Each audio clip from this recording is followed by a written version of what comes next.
sendiri berasal dari bahasa Latin, yaitu yang pertama ada kata porus yang berarti fori dan ver yang berarti membawa. Jadi, filum porifera sendiri juga dikenal sebagai spons, organ maupun jaringan sejati. Meskipun porifera tergolong sebagai golongan hewan, tetapi kemampuannya dalam bergerak tersebut sangat kecil dan hidupnya bersifat menetap. Pada awalnya juga porifera dianggap sebagai jenis tumbuhan, tetapi pada tahun 1765 porifera dinyatakan sebagai hewan setelah ditemukannya terdapat adanya aliran air yang berada di dalam tubuh porifera tersebut.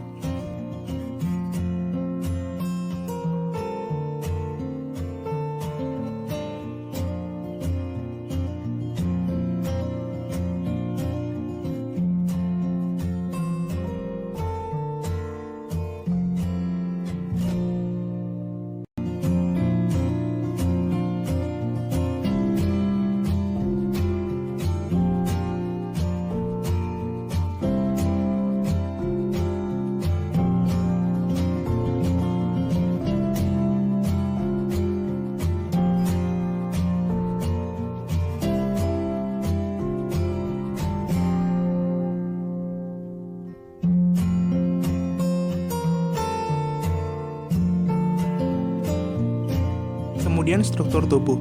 Tubuh porifera sendiri memiliki struktur diploblastik atau memiliki dua lapisan, yaitu yang pertama ada lapisan luar yang disebut sebagai epidermis, yang mana terdiri dari pinakosit yang memiliki bentuk sel-sel poligonal atau yang tersusun secara merapat. Kemudian lapisan dalam yaitu disebut choanosit. Adapun fungsi dari sel choanosit adalah sebagai organ respirasi serta mengatur mengenai pergerakan air. Terdapat juga mesofil atau mesoglea, yaitu lapisan antara lapisan luar dan lapisan dalam.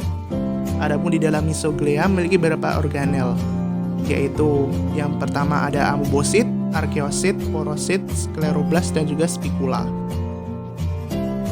Berikut adalah gambar dari struktur tubuh porifera.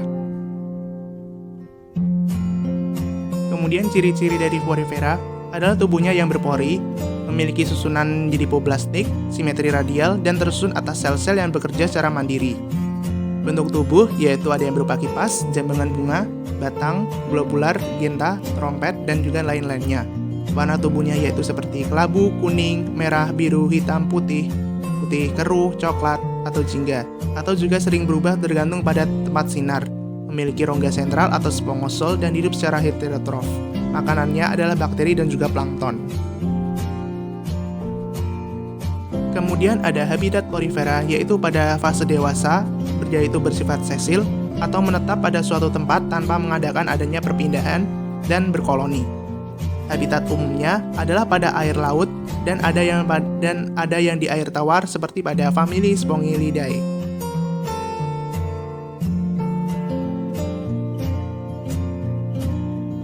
Kemudian juga porifera berperan dalam segi ekonomi secara tidak langsung. Porifera memiliki bermacam-macam bentuk serta warna yang indah, dapat membentuk karang atau taman laut yang menakjubkan. Seperti yang kita ketahui, pesona taman laut yang indah akan menarik perhatian bagi wisatawan baik lokal maupun mancanegara. Kedatangan wisatawan juga tak lepas dari devisa. Selain itu, menurut perkembangan penelitian para ahli, di dalam tubuh porifera juga mengandung zat yang bermanfaat dalam bidang farmasi, di antaranya yaitu obat anti-inflamasi dan juga anti-tumor.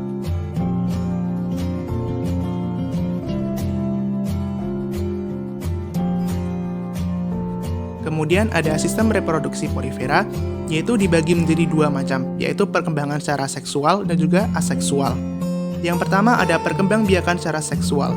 Pada cara ini belum diketahui atau belum dilakukan dengan menggunakan alat kelamin khusus, baik melalui sel-sel amoebosit khusus disebut dengan arkeosit. Pada mulanya yaitu istilah dari ovum yang belum atau telah dibuahi oleh spermatozoid yang tetap tinggal di dalam tubuh induknya. Kemudian, setelah menjadi zigot, zigot akan mengadakan pembelahan secara berulang. Setelah terjadinya pembuahan sampai pada akhirnya membentuk larva berambut getar yang disebut dengan ampiblastula, yang akan tinggal di dalam lingkungan eksternal. Ia akan berenang-renang dan mencari lingkungan yang dapat menjamin kelangsungan hidup dengan rambut getarnya yang kaya dengan O2 dan zat-zat makanan. Larva porifera ini selanjutnya akan berubah menjadi perisimula. Jika perisimula menemukan tempat yang sesuai untuk melakukan diri, maka ia akan menempel pada sebuah objek tertentu dan kemudian akan muncul sebagai individu baru. Kemudian reproduksi secara aseksual dapat dilakukan dengan beberapa cara, yaitu yang pertama adalah memisahkan diri dari induknya dan hidup sebagai individu baru dengan bentuk tunas atau kuncup ke arah bagian luar.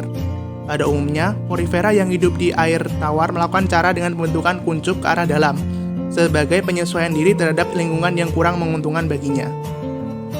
Berikut adalah gambar dari reproduksi porifera.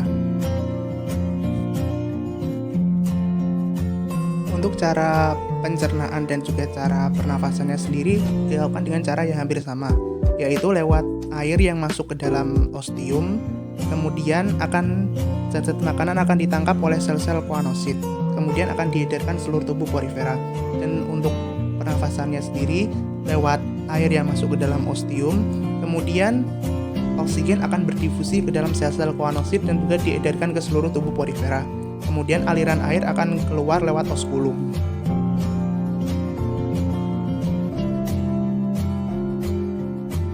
Kemudian yang selanjutnya adalah klasifikasi dari Virum porifera.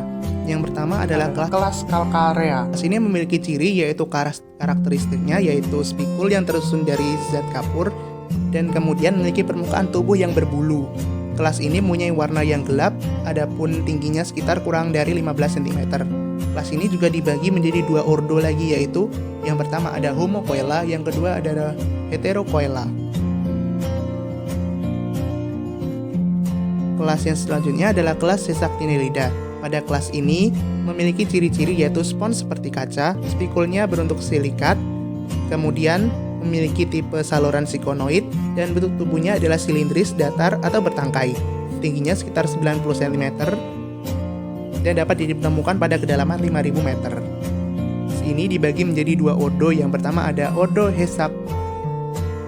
Hesacterospora dan juga Ampidoscorpora. Kelas yang ketiga adalah kelas Demospongiae. Untuk kelas ini dibagi menjadi tiga ordo, yaitu Tetractinellida, kemudian Monaxonida, dan juga Keratos.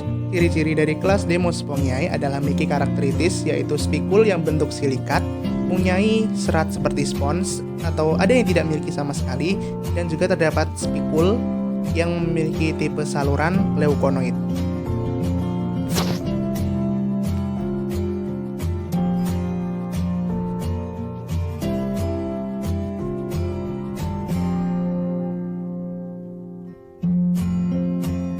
Kemudian ada tiga tipe saluran pada porifera. Yang pertama ada askonoid, sikonoid, dan terakhir adalah leukonoid.